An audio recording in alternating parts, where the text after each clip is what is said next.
Do you ever feel like you've been managing others' emotions or trying to manage their emotions? Like you feel kind of responsible in a way for helping them feel good, feel happy, feel joyful. And I would add that happiness is really about happenings. There's a lot of people who say they're happy, but they're only happy because they got a job, bills are paid, they got food to eat, they got shelter, they got their kids around them, their spouse hasn't left them, or boyfriend and girlfriend have not left them. This all based on happenings.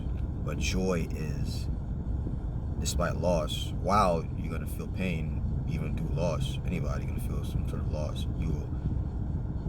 You tap into a divine power. Like me personally, anyway. You get into a higher power. Me being a Christian, believing in God, tap into that, dwell in that, and He allows me to be joyful. Although I'm gonna feel pain, of course, but despite that, still have this overarching joy, despite having loss, having setbacks, having frustrations. And many people don't have joy; they just have happiness. I'm happy as long as things are going well. But there's people who, for their parents maybe, or their spouse, or their partner, or their child, or their sibling, you seem like you're always trying to, maybe you feel stressful trying to always encourage them or give them advice, and they're maybe trying to tell them to do certain things. Oh man, I know you're not doing well right now with your walk with God. Read your Bible more. Study your Bible. Go to church more. Or maybe, you're really overweight, man. Go to the gym more. You're having this sickness in your body, man. Go work out. Go to swim, bike, garden more. Change your diet more. Your mentality is not right. You're doing different things. He's getting into trouble, man. Change your friends. Change your environment. Change where you go. What are you doing? Your marriage is horrible, man. Y'all should be reading some marriage books together, going to a marriage retreat, going to a marriage building conference, change what you're watching on TV, change your music. With your watching porn. Oh my God, you keep going back to the porn. Here. You need purpose beyond just flesh, lustful stuff. You need to have a divine purpose. You need to get yourself together. You need to have accountability. You need to avoid your triggers, and you need to start to ask the Lord to help you to look at people with love more than lust. Those are addictions, alcohol addictions. Stop hanging around the wrong people. Stop going to these clubs. Stop going to these things that would trigger you. Stop going to the neighborhood where you're going to see the corner liquor stores lined up. Those are financial issues. Get your financial intelligence up. Start studying. Start reading the books. Start getting around people who are talk about building wealth, and not just those who are just talking nonsense all the time. Those who actually want to talk about investments and real estate and putting money in accounts and stuff that will grow over time with compound interest. Those who are not spendaholics and just want to be a spendthrift. You need to.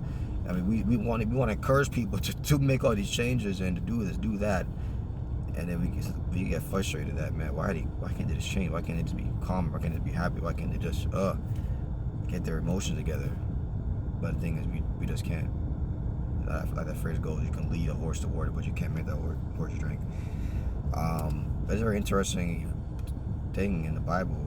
Interesting that harmonizes what I'm saying right now. In this one particular verse in 1 Samuel 30, verse 6. And David was greatly distressed, for the people spoke of stoning him, because the soul of all the people were grieved, every man for his sons and for his daughters. But David encouraged himself in the Lord his God. So David was distressed, but the people were talking about stoning him. So, it's so easy when people want to hurt you, whether physically, emotionally, financially, your reputation.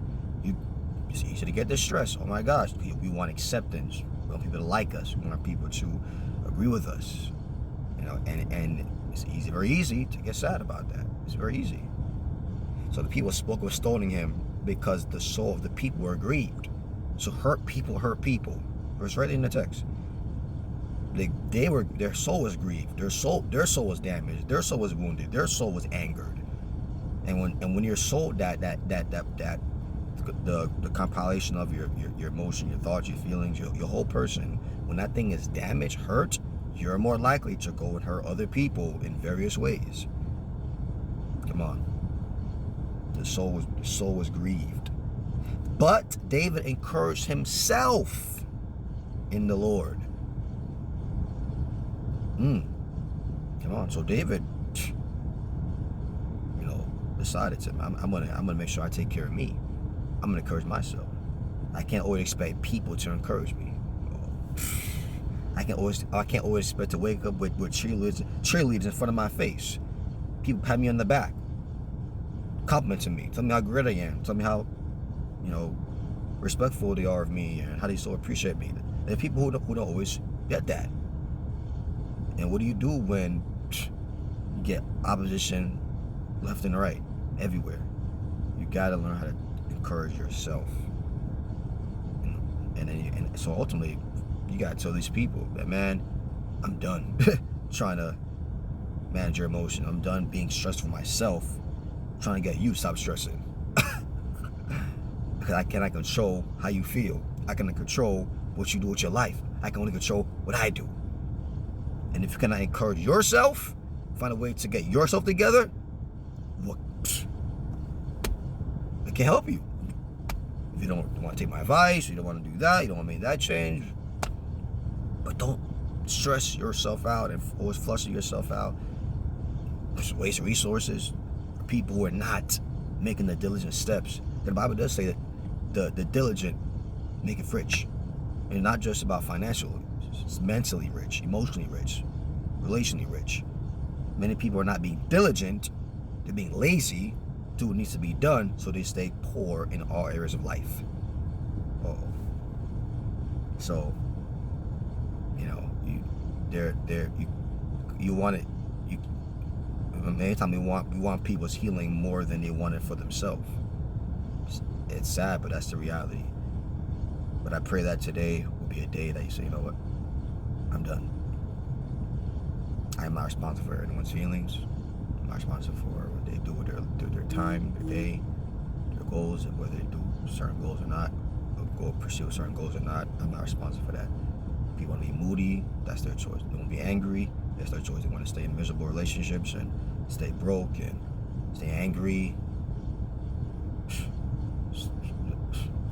stay insane, stay messed up. I'm not responsible for it. I can counsel them, I can show them, but they gotta make that choice themselves. So take charge, man, of your own life now. So they're responsible for their life. I can ultimately be responsible, ultimately in charge of my own life. All right, y'all. God bless you. I love you. Blessings.